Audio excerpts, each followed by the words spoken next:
गांव के एक कोने में किसान रमेश उदास आंखों से अपने सूखे खेत को देख रहा था।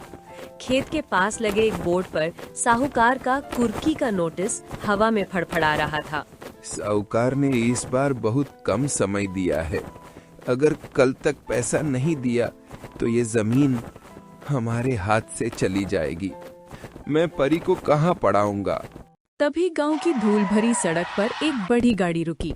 50 साल का मोटा अहंकारी साहूकार रतनलाल अपने गुर्गों के साथ नीचे उतरा और सीधे प्रकाश के जलेबी के ठेले पर पहुंचा। हे प्रकाश, तू अपनी जलेबी मुझे मुफ्त में क्यों नहीं खिलाता? भूल गया क्या? तेरा ये ठेला मेरी जमीन पर खड़ा है। साहूकार जी, मैं ईमानदार हूँ। मैं अपनी मेहनत की रोटी खाता हूँ। ठेला भले ही सड़क पर है, पर मेरी ईमानदारी किसी की मोहताज नहीं। दूसरी तरफ घर में छोटी परी अपने पिता की परेशानी समझ रही थी। उसने अपनी मिट्टी की गुल्लक जमीन पर पटक दी। इतने कम पैसे, मैं इससे पिताजी की जमीन नहीं बचा पाऊंगी। रो मत परी, हम सब मिलकर प्रकाश अंकल के लिए और ज्यादा ग्राहकों को लाएंगे ताकि उनके पास इतना पैसा हो जाए कि वो तुम्हारी मदद कर सकें। शाम को ठेले पर भीड़ थी। साहूकार के एक इशारे पर उसके गुर्गे ने चुपके से गल्ले से पैसे निकाले और शोर मचा दिया। अरे, इसने मेरे पैसे चुराए। ये प्रकाश बेईमान है, चोर है ये। नहीं, मैंने कुछ नहीं किया। मैं कसम खाता हूँ, मैंने चोरी नहीं की। भीड़ प्रकाश को घेरने ही वाली थी कि तभी दूर खड़े सेठ गोविंद आगे आए। रुको, मैंने सब देखा है। इस ईमानदार आदमी पर इल्जाम लगाना बंद करो। सेठ जी ने उस गुर्गे की कलाई पकड़ी और सच सबके सामने ला दिया। भीड़ छट गई। साहूकार के आदमी शर्मिंदा होकर चले गए। सेठ गोविंद ने प्रकाश के कंधे पर हाथ रखा। प्रकाश, तुम पर इतनी बड़ी मुसीबत आई, पर तुमने सच का साथ नहीं छोड़ा।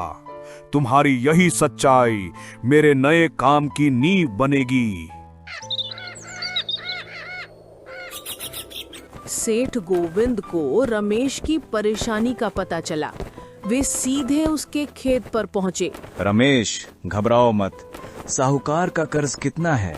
मैं उसका सारा कर्ज चुका दूंगा। सच सेठ जी, आपका ये एहसान मैं जिंदगी भर नहीं भूलूंगा। पर मेरी एक शर्त है रमेश। क्या शर्त सेठ जी?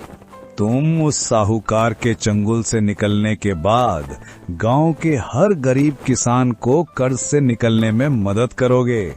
तुम मेरे सहयोग कोष के पहले सदस्य बनोगे। अगले दिन रमेश और सेठ गोविंद साहूकार रतनलाल के दफ्तर पहुंचे। आ गया रमेश, पैसे लाया है या जमीन के कागज? आज तो तेरी जमीन पक्का मेरी हुई। ये लो साहूकार, कर्ज का पूरा पैसा ब्याज समेत गिन लो, और अब रमेश की जमीन पर दोबारा नजर मत डालना। साहूकार हक्का बक्का रह गया। उसने झपट कर पैसे गिने। उसका चेहरा गुस्से से लाल हो गया। ये सेठ कौन है? ये मेरा शिकार मेरे हाथ से कैसे ले गया? मैं इसे नहीं छोड़ूंगा। अपनी हार से बौखलाया साहूकार रतनलाल रात भर सो नहीं पाया। उसने अपने सबसे खास गुर्गे को बुलाया। उस सेठ गोविंद ने मेरी बरसों की बादशाहत को चुनौती दी है। उसने रमेश का कर्ज चुकाया है ना। अब मैं देखता हूँ कि रमेश और उसके साथी खेती कैसे करते हैं। क्या हुक्म है मालिक? क्या सेठ को रास्ते से हटा दें? नहीं मूर्ख, सेठ को हाथ लगाया तो पुलिस आ जाएगी। हमें कुछ ऐसा करना होगा कि सांप भी मर जाए और लाठी भी ना टूटे।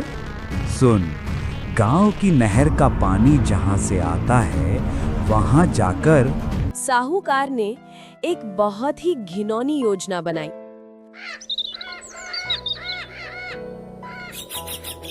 कुछ दिन बीते।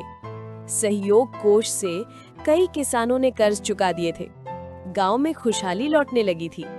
लेकिन एक सुबह घबराया हुआ खेत में भागते हुए। अरे ये क्या, नहर में पानी क्यों नहीं आ रहा? फसलें सूखने लगी हैं। पूरे गांव में हाहाकार मच गया। पता चला कि साहूकार ने ऊपर पहाड़ी पर अवैध रूप से बांध बना के गांव का पानी रोक दिया है। शोर शराबा। अब हम क्या करें? पानी नहीं मिला तो हम फिर से बर्बाद हो जाएंगे। हमें फिर से साहूकार के पैरों में गिरना पड़ेगा। सभी निराश होकर सेठ गोविंद के पास पहुंचे। घबराओ मत, साहूकार यही चाहता है कि तुम हिम्मत हार जाओ। लेकिन सेठ जी, पानी के बिना हम क्या करें? अगर वो एक रास्ता बंद करता है तो हम दूसरा रास्ता बनाएंगे। याद है, गांव के दूसरे छोर पर एक पुराना सूखा कुआं है। हाँ, पर वो तो बरसों से सूखा और मिट्टी से भरा पड़ा है। उसे साफ करने में महीनों लग जाएंगे।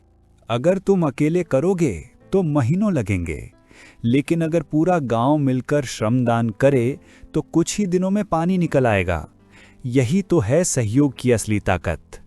सेठ जी की बात ने सब में जोश भर दिया। अगले ही पल बच्चे, बूढ़े, जवान सब फावड़े और टोकरियां लेकर पुराने कुएं की तरफ चल पड़े।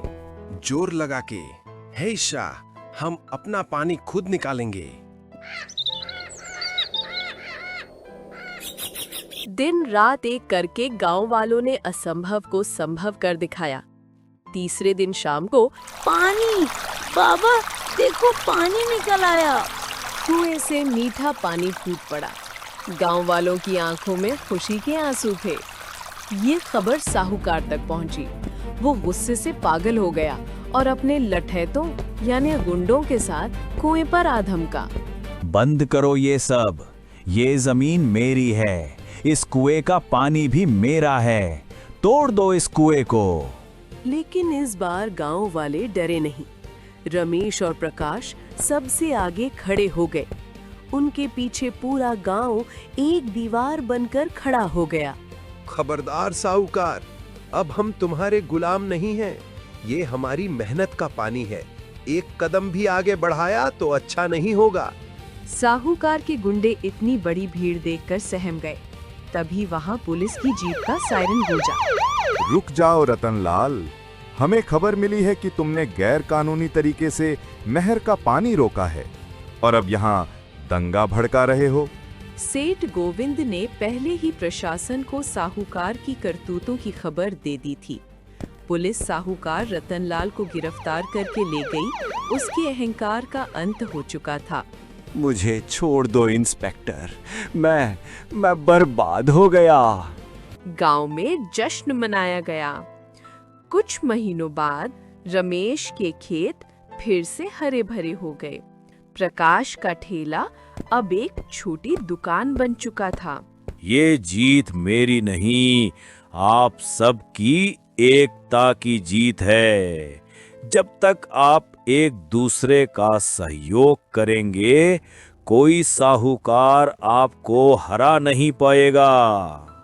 उस दिन गांव ने सीखा कि असली दौलत पैसा नहीं बल्कि एक दूसरे का साथ है। और इस तरह गांव की उम्मीद की जीत हुई और लालची साहूकार का पतन हुआ।